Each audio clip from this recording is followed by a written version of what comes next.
मैं कई दिनों से लगातार घोसी विधानसभा में प्रचार जो हो रहा उसको देख रहा हूं।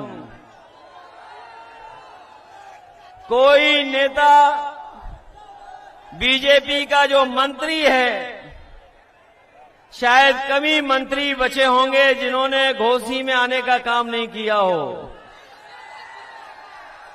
घोसी में मंत्री, एक मंत्री, दो मंत्री, तीन, न जाने कितने मंत्री आए हैं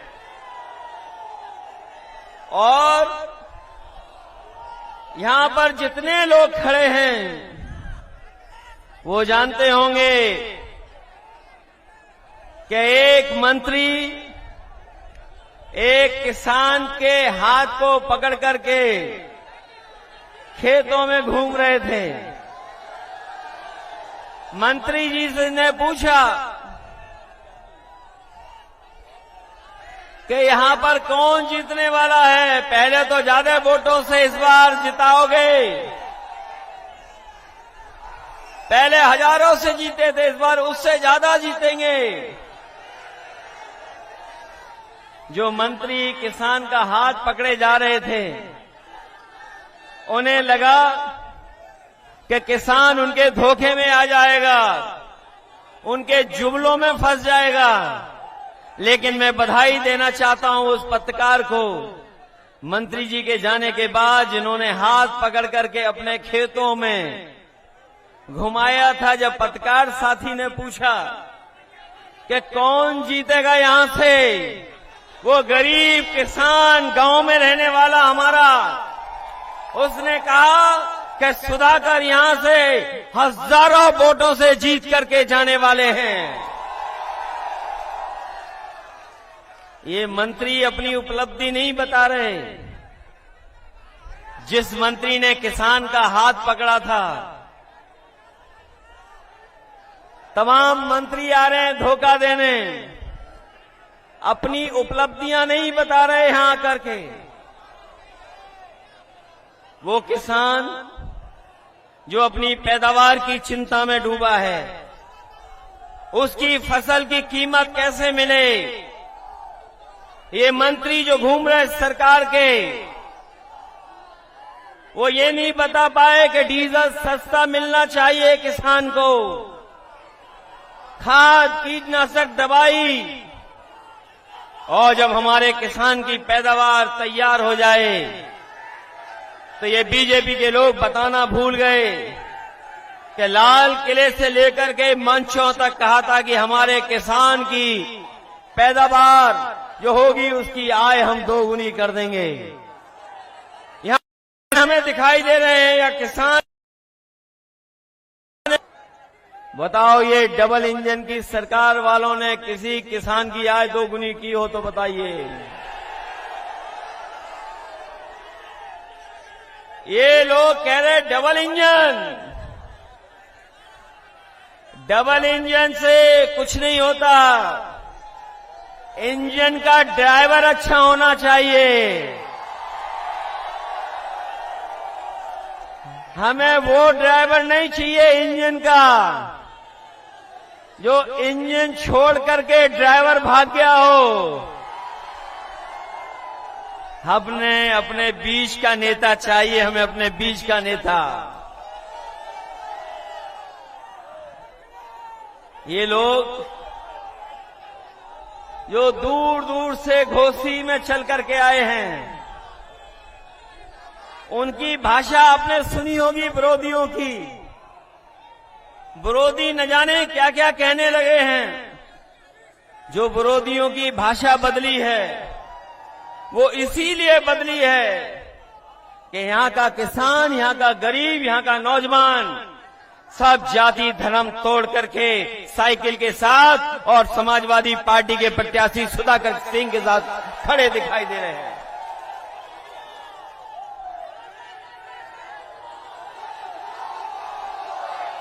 अब तो हिसाब किताब केवल हिसाब किताब इस बात का नहीं है, हिसाब किताब तो बीजेपी को दिल्ली की 10 साल की सरकार और उत्तर प्रदेश की 6 साल की सरकार का देना है। बताओ घोसी की जनता इन 16 सालों में क्या आपको कोई सुविधा दे पाई है? बीजेपी के नहीं दे पाई है। अगर बीजेपी के लोगों ने सुविधाएं दी होती तो आज इतनी मंत्रियों की फौज उन्हें नहीं उतारनी पड़ती। यहां पर इतने जो मंत्री आए हैं वो अपना काम नहीं बता रहे, वो कुछ और इंतजाम में लगे हुए हैं। अकेले में जाकर के कुछ और इंतजाम कर रहे हैं। बताओ इंतजाम को जो इंतजाम कर रहे हैं कहीं उसके धोखे में तो नहीं आ जाओगे आप लोग? चुनाव से पहले ये जनता में जब हार गए हैं तो प्रशासन को आगे कर देंगे। ये प्रशासन के लोग चुनाव लड़ना चाहते हैं, लेकिन हमें पता है घोसी की बहादुर जनता है, ये प्रशासन से तो नहीं घबरा जाएगी। अगर आपको मुकाबला भी करना पड़े तो अपने वोट के अधिकार के लिए मुकाबला करना, क्योंकि घोसी विधानसभा का संदेश केवल उत्तर प्रदेश के लिए नहीं है। घोसी विधानसभा के एक एक वोट का संदेश देश में जाने वाला है, क्योंकि देश में कहीं और चुनाव ऐसा नहीं होने जा रहा है। कम से कम ये संदेश घोसी की जनता दे कि जिन्होंने कोई काम नहीं किया है, कोई काम नहीं किया है, उनको सबक सिखाने का काम करेंगे अपने वोट दे करके। वैसे तो पलायन लोग करते अपने काम रोजगार के लिए, नौकरी के लिए, लेकिन ये तो पहले विधायक दिखाई दे रहे हैं जो अपने स्वार्थ में पलायन कर रहे हैं, अपने लाभ के लिए पलायन कर रहे हैं। क्या ये जनता को सुविधा देने के लिए पलायन कर रहे हैं कि अपने लिए पलायन कर रहे हैं? ये अपने लिए इसलिए कर रहे हैं क्योंकि ये अपना स्वार्थ देख रहे हैं। जो अपना स्वार्थ देख रहे हैं वो आपके जीवन में बदलाव नहीं ला सकते। अगर इन्होंने जीवन में बदलाव लाते आपके, तो कहीं न कहीं आपको सुविधाएं देते। ये सरकार ऐसी है जहां गरीब को इलाज नहीं मिल पा रहा है, दवाइयां नहीं, अस्पताल में चले जाओ तो डॉक्टर देखने वाले नहीं हैं। जो कुछ है गरीब को अपने हाल पे छोड़ दिया। जो एम्बुलेंस चली थी आपकी सरकार में, उस एम्बुलेंस को भी बर्बाद कर दिया। कम से कम इनकी जिम्मेदारी बनती थी कि अगर गरीब के गांव में पहुंचा के मदद करने के लिए अगर एम्बुलेंस थी तो कम से कम ज्यादा एम्बुलेंस चलाते, जिससे गरीब की मदद हो जाती। इलाज और तकलीफ और परेशानी में वो आपकी मदद करती, लेकिन उस व्यवस्था को भी बर्बाद कर दिया। ये जो बिजली भी आ रही है आपके बीच में, केवल चुनाव के लिए आ रही है। और जो बिजली आ भी रही है, जिनके यहां मीटर लग गए, बताओ कितने का बिल आ रहा है आपके यहां पर? बिल आ रहा हजारों का। और अगर बिल नहीं दे पा रहे हो तो नोटिस आ रहा है साथ साथ। नोटिस और महंगाई कहां पहुंच गई है? जो कभी फ्री दिया था सिलेंडर, बताओ आज उस सिलेंडर की कीमत क्या है? कीमत कहां पहुंच गई? जो आप सामान बाजार से खरीद रहे हैं, बताओ हर सामान महंगा हो गया कि नहीं महंगा है? ये बीजेपी के लोग गरीब की जेब से पैसा निकाल करके अमीरों की तिजोरी भरने का काम कर रहे हैं और जो सुविधाएं गरीबों को मिलनी चाहिए उन सुविधाओं को छीनने का काम कर रहे हैं। क्या घोसी की विधानसभा इतिहास बनाने जा रही कि नहीं जा रही, बताओ आप? ऐसा चुनाव शायद ही उत्तर प्रदेश में देखने को मिला होगा, जहां पर समाजवादी पार्टी के प्रत्याशी के लिए जाति धर्म से लेकर के सब सीमाएं टूट गईं। अगर जाति धर्म की सीमाएं टूटी हैं तो दलों के भी सब बंधन टूट गए। जो दल कभी हमलों के खिलाफ थे, आज सब दल समर्थन कर रहे हैं समाजवादी पार्टी का। हम उन दलों को बधाई देते हैं कि जो समाजवादी पार्टी के साथ खड़े होकर के समाजवादियों का साथ दे रहे हैं।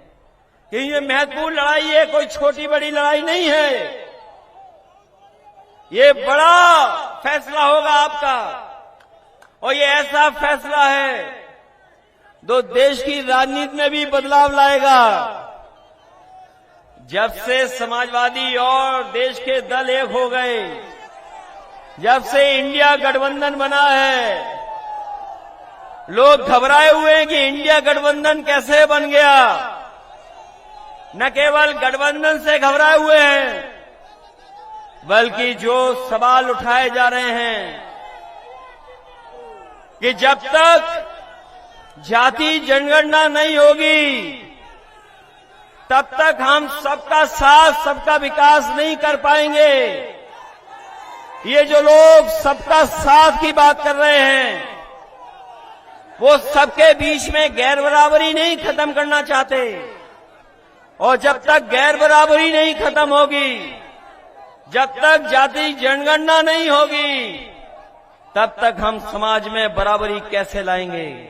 इसलिए समाजवादी पार्टी और समाजवादी पार्टी के हमारे साथी जो सपना देखा था बाबा साहब भीमराव अम्बेडकर जी ने, जो सपना देखा डॉक्टर राम मनोहर लोहिया जी ने, और जो संघर्ष का रास्ता दिखाया नेताजी ने, उसी रास्ते पे चल करके हम लोग उत्तर प्रदेश और देश में बदलाव लाना चाहते हैं। जो लोग समझदार होंगे, जो अखबार पढ़ते हैं, वो जानते होंगे कि बीजेपी की सरकार लगातार संविधान की धज्जियां उड़ा रही है। जो संस्थाएं संवैधानिक हैं, जिन संस्थाओं से हमें न्याय की उम्मीद है, उन संस्थाओं को भी ये हस्तक्षेप कर करके बर्बाद करना चाहते हैं। इसलिए ये घोसी का चुनाव जहां केवल एक विधानसभा का है, लेकिन ये संदेश पूरे देश में देने जा रहा है, पूरे देश को संदेश देगा। बीजेपी कितने भी हथकंडे अपना ले, लेकिन जनता के सामने कोई चीज टिक नहीं सकती है। अगर जनता ने मन बना लिया तो जनता के फैसले को कोई बदल नहीं सकता। इसलिए जहां ये संवैधानिक संस्थाओं को बर्बाद कर रहे हैं, संविधान की धज्जियां उड़ा रहे हैं, लोकतंत्र को खत्म करना चाहते हैं, वहीं जहां पर नौकरी और रोजगार का इंतजाम हो जाना चाहिए, उन नौकरी रोजगार को भी नहीं बढ़ावा दे रहे हैं। क्या आपने नहीं सुना था प्रदेश के मुख्यमंत्री सदन में कह रहे थे कि हमने 100 में सबको नौकरी दे दी, केवल 4 बेरोजगार हैं। बताओ कोई बीजेपी के इन आंकड़ों पे भरोसा कर लेगा कि जहां ये कहते हो कि हमने सबको नौकरी रोजगार दे दिए, 100 में केवल 4 बेरोजगार बचे हैं। ये इनके आंकड़े कहते हैं। जब हम उनसे पूछते हैं कि 15 साल से ऊपर वाले नौजवान जो पढ़ना चाहते हैं, लिखना चाहते हैं, उनके रोजगार नौकरी का इंतजाम हो जाए, तो सरकार न जाने किस तरह की बात करती है। आज देश में और दुनिया में सबसे ज्यादा 15 साल से ऊपर वाली आबादी अगर कहीं दिखाई दे रही है तो वो आपके उत्तर प्रदेश में दिखाई दे रही है, जिसकी पढ़ाई की, नौकरी की, रोजगार का इंतजाम क्या होगा। लेकिन ये बीजेपी के लोग उनके भविष्य को अंधकार में डालना चाहते हैं।